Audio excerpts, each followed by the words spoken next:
Arc 1, Chapter 13. Ending and Beginning. Just give it up already. There's a limit to incorrigibility. Subaru was tired of seeing these guys and kicked the ground in frustration. This was their third encounter, and it was once again a 3-on-1 in an alley. Despite how fruitless their first and second attempts were, they still continued to hound him. He was truly surprised by this tenacity. If the situation wasn't as it was, he might have even applauded them. I don't have time for you guys. I'll face you when things are settled down, so get out of my way. He was a little uneasy, but he managed to beat them solo last time, so he kept his composure. If he intimidated them a bit, there would probably be an opening. That's what he expected, but... Get out of his way, huh? What do you say we do? I don't like his attitude, not one bit. It doesn't look like you understand who's giving the orders here. You pathetically lost a 3-on-1. Why the hell are you trying to act tough? Even the sorest of losers would show more shame. To be honest, Subaru couldn't help but feel like a sore loser himself right now. In other words, this place had turned into a gathering of beaten down losers. That's way too negative. I thought I was a way more optimistic character. It's no good, he's completely messed up in the head. We decided to target him because of his weird get-up, but maybe this is... The men started talking to one another, clearly annoyed by his loud monologue. The empty-handed one and the one with the natter seemed to be losing interest in Subaru. But the biggest threat, the one with the knife, still had a sharp gaze. Those eyes seemed to have given up on his value as a wallet, but there was another dark desire cruelly wavering within them. The man's look caused Subaru to internally mutter, "This could be dangerous." Having faced him twice, Subaru concluded that the man with the knife was the most troublesome among them. In addition to his lethality, he was also the one with the quickest temper. Forget fighting. It would be wise to avoid even getting close. Got it. I won't resist. Just state your demands. Subaru said this as he raised his hands, emphasizing that he had no intention of fighting them. He had completely dropped the confident attitude he had, and instead changed to one of compliance. The reason being that he decided to prioritize getting out of here and wanted to keep the man with the knife calm.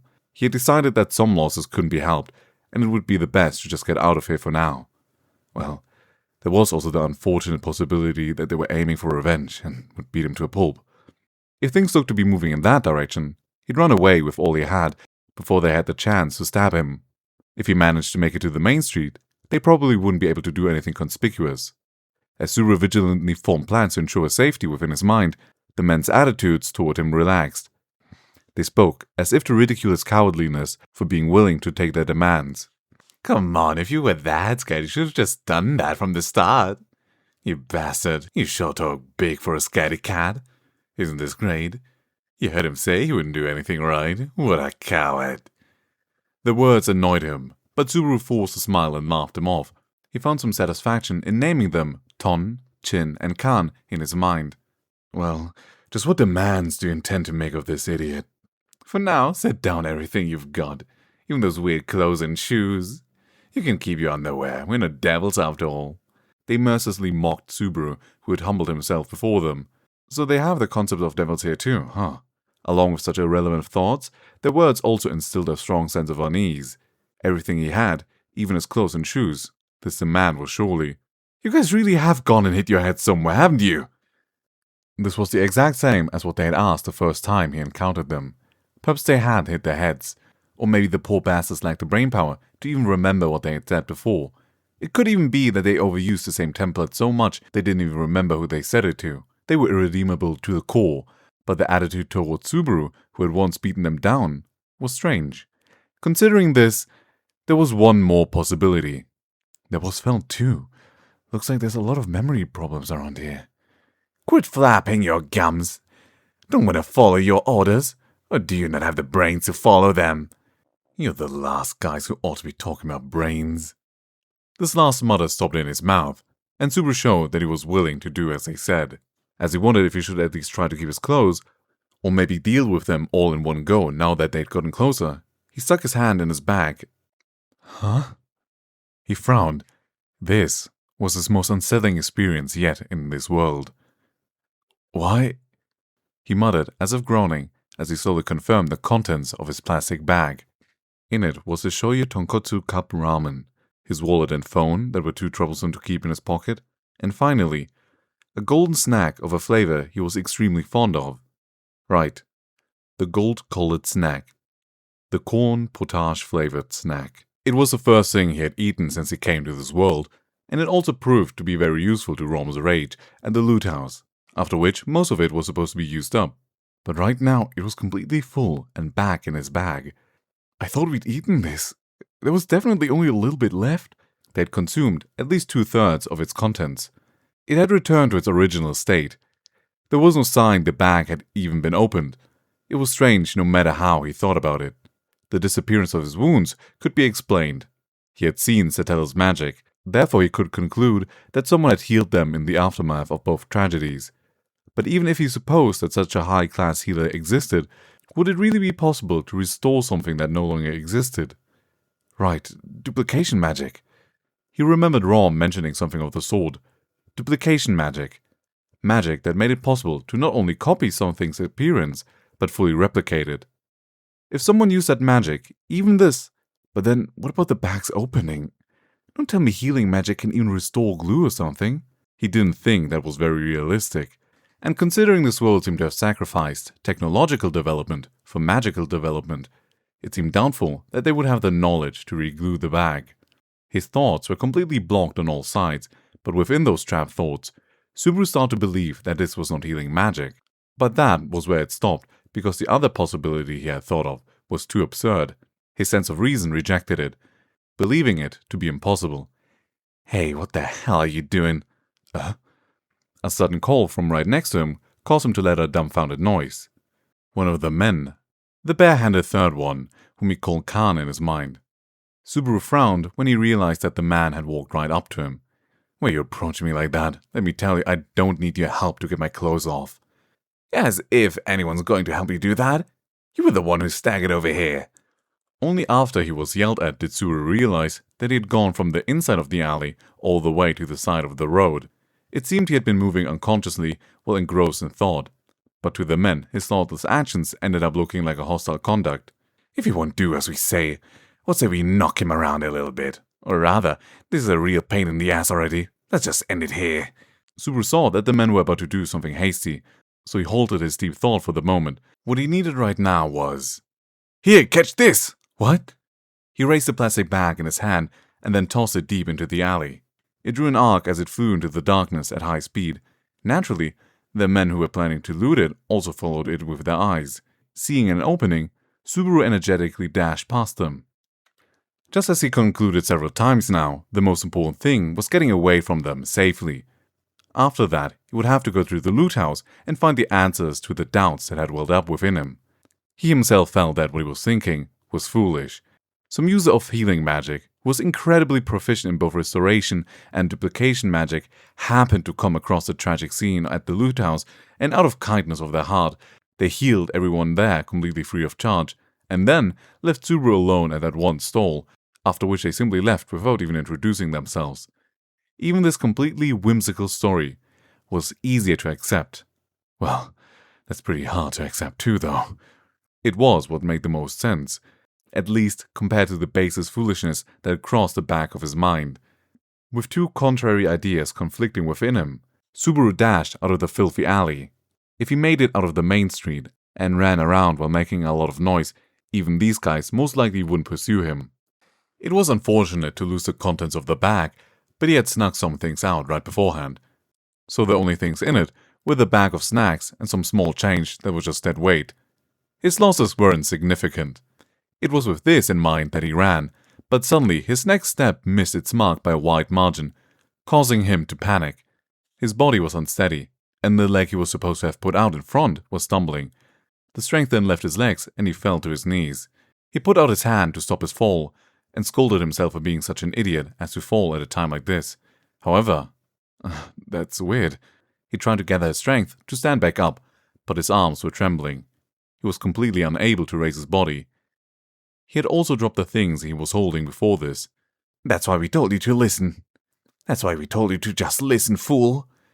He heard a scornful voice from right behind him, and somehow turned his head toward it.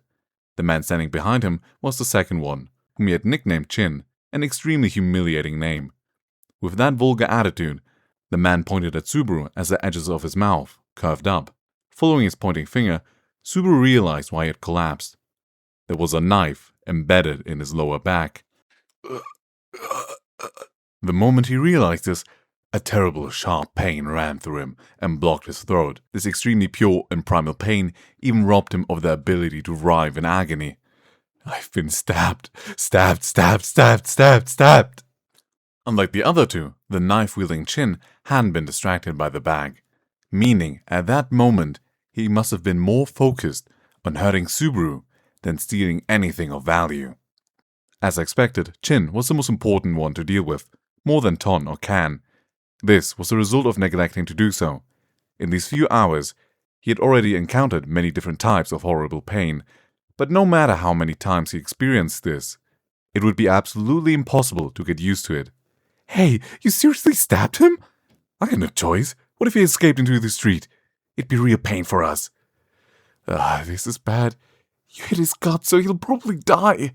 It's even drenching his clothes." "Is that all you think about when you stab someone?" I complained through the horrendous pain. He couldn't afford to think of anything else. He was in so much pain that it was hard to even stay conscious. And even by judging what Ton had said, his wound was such that he wouldn't be getting back up. He at least had to do something while he was still conscious. Deciding this, he scrapped together all the strength he had left, steadily gathering it as he prepared to shout. Bringing it to his tongue, he tried to scream. "Alright, here's the second one before you go and try anything." A second knife was mercilessly thrust right into the middle of his back. The numbness that spread through him like an electric shock cancelled out his shout. He was already far beyond the point where he could bear the pain or attempt to do anything like scream. There was no longer anything he could do. The damage to his back seemed to have reached his lungs. Even as he repeated his hoarse, rough breaths, his lungs would not expand and breathing became more and more painful. Oxygen deprivation was affecting him severely. He was becoming so weak, it seemed he would soon lose the ability to even think. He lost the sensation in his limbs, and no longer knew whether he was facing down or upward. Even though his eyes weren't slashed this time, he still couldn't see anything, as his vision had gone black. What do you mean, this time? It was pitiful to cling to an idea he had already dismissed as absurd. If he was going to cling to it, he might as well do so to the fullest. Don't think about your impending death. Before you die, analyze the world around you. His eyes were dead. So were his limbs. All he had left were his nose and ears. That being the case, he would have to make full use of them. Any sort of lingering scent would be fine. He didn't mind hearing all sorts of abuse. The sting of the dirt in the alley, the rising metallic scent of blood. His nose just died. It was gone. His ears were at death's door as well, and were barely even functioning. Take the valuables. Get the guns. Go. This is bad. If we get... He could only pick up these fragments of conversation. Picking them up was fine, but too much of his brain had died for him to understand what he had heard. Since it was dead, he could only hear. He didn't know if he would remember what he heard. What exactly did he mean, remember? What did he want to do by remembering? What was want? What was what? As if following the parts that died first, his other functions steadily disappeared, and at the very end, with the scraping sound of something being pulled out of him, Natsuki Subaru lost his life for the third time. When his consciousness returned, Subaru was in darkness. Realizing it was a darkness of his own creation, he gently opened his eyes, and had them burned by the dazzling sunshine, causing him to groan as he used his hand to cover his eyes. "So, how about the upper?" A familiar voice asked a familiar question right before his eyes. His ears were fine. The hustle and bustle of the street was loud as usual, completely different from the dreadful silence he'd experienced in that alley, despite the fact that if he considered the distance, he was only one turn away. I couldn't even make it past the street. Pretty pathetic. The scarred stall owner overheard his words of self-derision. However, he started to frown, seeming displeased that he wasn't getting a response. Subaru knew from personal experience that though he looked intimidating, he was in truth a very kind man.